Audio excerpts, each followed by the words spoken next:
दोस्तों, आज की कहानी है शादीशुदा होने के बाद भी मीना अपने बच्चे का गर्भपात क्यों करा रही थी। कहानी पसंद आए तो वीडियो को लाइक और सब्सक्राइब जरूर करना। मीना और नीतीश की गृहस्थी में अचानक तूफान आ गया था। दोनों के विवाह को मात्र 1 साल हुआ था। आधुनिक जीवन की जरूरतें पूरी करते दोनों 45 बसंत देख चुके थे।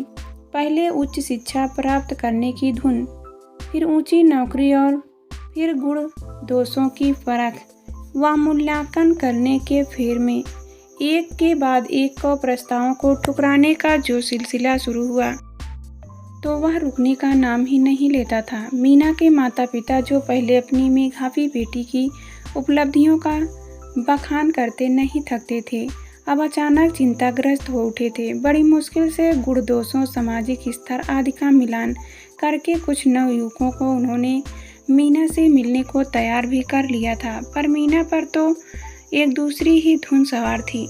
मीना छूटते ही अजीब सा प्रश्न पूछ बैठती थी, आपको बच्चे पसंद हैं या नहीं। ज़्यादातर भावी वर्ग मीना की आशा के विपरीत बच्चों को पसंद तो करते ही थे, अपने परिवार के लिए उनका होना जरूरी भी मानते थे, मगर यही स्वीकारोक्ति मीना को भड़काने के लिए काफ़ी होती थी और संबंध बनाने से पहले ही उसके पूर्वग्रहों की भेंट चढ़ा जाता था। नीतीश से अपनी पहली मुलाकात उसे आज भी अच्छी तरह याद है। चुस्त दुरुस्त और प्रभावशाली व्यक्तित्व वाले नीतीश को देखते ही वह प्रभावित हुए बिना नहीं रह सकी थी, पर उच्च शिक्षा और उच्च नौकरी ने उसकी आत्मविश्वास को गर्व की कगार तक पहुंचा दिया था। वैसे भी वह नारी अधिकारों के प्रति बेहद सजग थी। छुई मुई से बनी रहने वाली युवतियों से उसे बड़ी कोफ्त होती थी, इसलिए नीतीश को देखते ही उसने प्रश्नों की झड़ी लगा दी थी।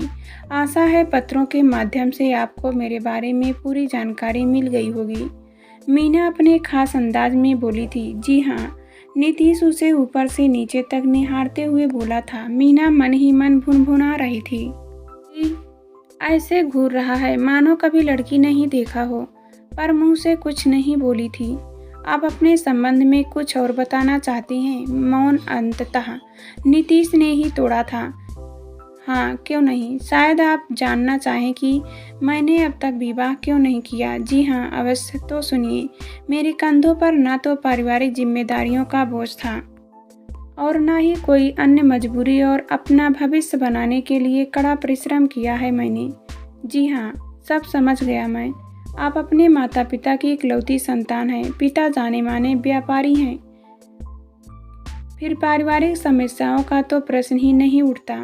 पर मैं इतना खुशहाल नहीं रहा। पिता की लंबी बीमारी के कारण छोटे भाई और बहन के पालन पोषण, पढ़ाई लिखाई, विवाह आदि के बीच इतना समय ही नहीं मिला कि अपने बारे में सोच सकूं। चलिए, जब आपने स्वयं को मानसिक रूप से विवाह के लिए तैयार कर लिया ही, तो आपने यह भी सोच लिया होगा कि आप अपनी भावी पत्नी में किन गुणों को देखना चाहेंगे। किसी विशेष गुण की चाह नहीं है मुझे। हाँ, ऐसी पत्नी की चाह जरूर है जो मुझे मेरे सभी गुणों अवगुणों के साथ अपना सके। नीतीश भोलेपन से मुस्कुराया तो मीना देखती ही रह गई थी। कुछ ऐसा ही व्यक्ति उसके कल्पनालोक में भी था। आपके विचार जानकर खुशी हुई, पर आपको नहीं लगता कि जीवन साथ बिताने का निर्णय लेने से पहले कुछ और विषयों पर विस्तार से बात करना जरूरी है। मीना कुछ संकुचित स्वर में बोली, मैं हर विषय पर विस्तार से बात करने को तैयार हूँ। पूछिए, क्या जानना चाहती हैं आप। हम दोनों से सफलता प्राप्त करने के लिए कड़ा परिश्रम किया है, पर जब दो सफल व्यक्ति एक ही छत के नीचे रहे तो कई अप्रत्याशित समस्याएं सामने आ सकती हैं। शायद नहीं, वास्तविकता यही है। मीना झुंझला गई थी। मुझे नहीं लगता कि ऐसी कोई समस्या आ सकती है जिसे हम दोनों मिलकर सुलझा ना सके। सुनकर अच्छा लगा, पर विवाह के बाद घर का काम कौन करेगा। हम दोनों मिलकर करेंगे। मेरा दृढ़ विश्वास है कि विवाह नाम की संस्था में पति पत्नी को समान अधिकार मिलने चाहिए। नीतीश ने तात्पर्य से उत्तर दिया। और बच्चे कौन से बच्चे। बनिए मत। बच्चों की जिम्मेदारियां कौन संभालेगा। इस संबंध में तो कभी सोच ही नहीं मैंने तो अब सोच लीजिए, शुतुरमुर्ग की तरह रेत में मुंह छिपाने से तो समस्या हल नहीं हो जाएगी। मैं बहस के लिए तैयार हूँ महोदया। नीतीश नाटकीय अंदाज में बोलकर हंस पड़ा। तो सुनिए, मुझे बच्चे बिल्कुल पसंद नहीं हैं, या यूँ कहिए कि बच्चों से नफरत करती हूँ। क्या कह रही हैं आप? उन भोले भाले मासूमों ने आपका क्या बिगाड़ा है? इन मासूमों की भोली सूरत पर न जाइए। ये माता पिता के जीवन को कुछ इस तरह जकड़ लेते हैं कि उन्हें जीवन की हर अच्छी चीज़ को त्याग देना पड़ता है।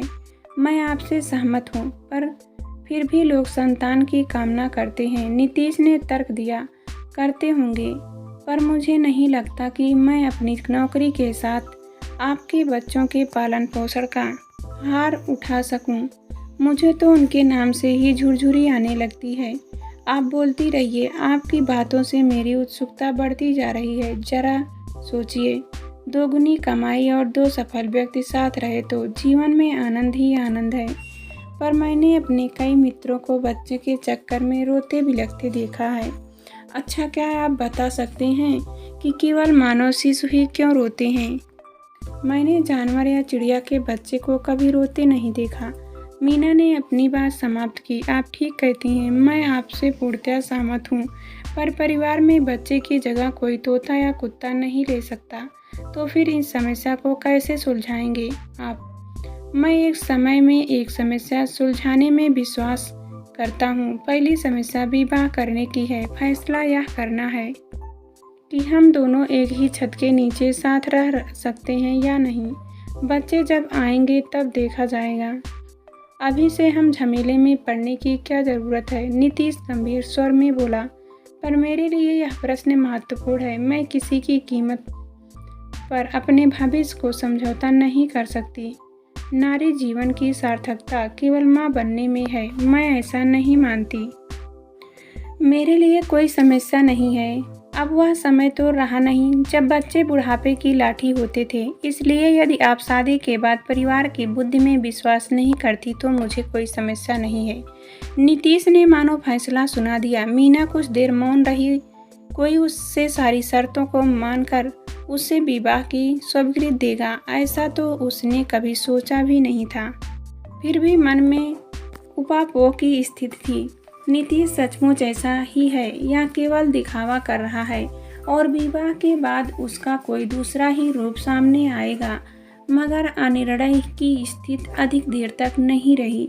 सच तो यह था कि उसके विवाह को लेकर उसमें पसरा तनाव सारी सीमाएं नाप गया था। अपने लिए न सही, पर माता पिता की खुशी के लिए वह शादी करने को तैयार थी। मीना की मां ममता तथा पिता प्रकाश बड़ी बेचैनी से मीना और नीतीश के फैसले की प्रतीक्षा कर रहे थे। नीतीश के माता पिता भी यही चाहते थे कि किसी तरह वह शादी के लिए हाँ कर दे तो वह चैन की सांस ले। जैसे ही नीतीश और मीना ने विवाह के लिए सहमत जताई तो घर में मानो नई जान पड़ गई। ममता तो मीना के विवाह की आशा ही त्याग चुकी थी। उन्हें पहले तो अपने कानों पर विश्वास ही नहीं हुआ और जब हुआ तो वे फपक उठी। ये तो खुशी के आंसू हैं। ममता झट आंसू पोंछकर अतिथि कार में जुट गई थी। दोनों ही पक्ष जल्दी शादी की इच्छुक थे। पहले ही इतनी देर हो चुकी थी, अब एक दिन की देरी भी उनके लिए आहसनीय थी। हफ्ते भर के अंदर ही शादी संपन्न हो गई। शादी के बाद मीना और नीतीश जिस आनंदमय स्थिति में थे वैसा आमतौर पर किस्से कहानियों में होता होगा। मधुयामिनी से लौटी मीना के चेहरे पर अनोखी चमक देखकर उसके माता पिता भी पुलकित हो उठे थे। मगर जीवन सदा सीधी राह पर ही तो नहीं चला करता। अचानक मीना की सेहत बिगड़ने लगी। वह बुझी सी रहने लगी, दूसरों को भी प्रेरित करने लगी। ऊर्जा मानो खो सी गई थी। तबीयत सुधरते न देख नीतीश उसे डॉक्टर के पास ले गया। डॉक्टर ने जब नए मेहमानों के आने का शुभ समाचार सुनाया तो मीना का व्यवहार सर्वथा अप्रत्याशित था। वह अपनी शुद्ध बुद्ध खो बैठी। डॉक्टर बड़े यत्न से उसे होश में लाई तो चीख चिल्लाकर मीना ने पूरा नर्सिंग होम सिर पर उठा लिया।